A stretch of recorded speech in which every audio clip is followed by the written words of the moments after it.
Warhammer 40,000. Some unusual individuals are able to harness the power of the warp.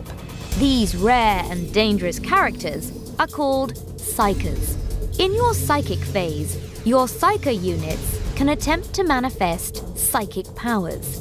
Pick one Psyker unit and then refer to its datasheet to see which powers it has available and how many it can attempt to manifest each psychic phase.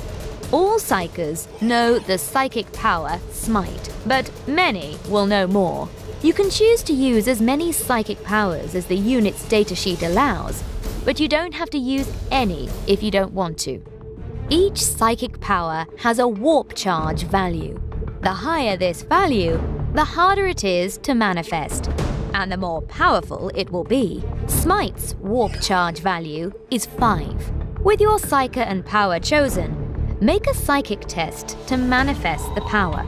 To do this, roll 2d6. Remember, rolling 2d6 is when you roll 2 dice and add the score together for a result between 2 and 12. Compare the result to the psychic power's warp charge value. If the total you rolled is greater than or equal to the warp charge value, the psychic test is passed. Resolve the remaining effects as described on the datasheet. If the test is failed, nothing happens. It's worth mentioning that there is a third potential outcome too, known as the Perils of the Warp. Harnessing the roiling energy of the warp to use as psychic power is incredibly dangerous and can have lethal results. For now, we'll skip past this rule, but it's worth looking it up when you've played a few games. In your turn, your Psykers might not have it all their own way though. In your psychic phase, enemy Psykers can attempt to disrupt your psychic abilities as they manifest.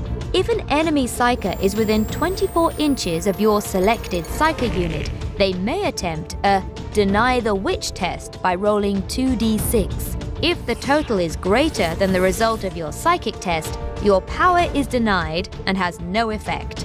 Only one attempt can be made to deny each psychic power, and each Psyker can only attempt one Deny the Witch test per turn. Once you have resolved the effects of all the psychic powers for one unit, you then repeat the above actions until all of your Psyker units have been chosen. Then it's on to the shooting phase.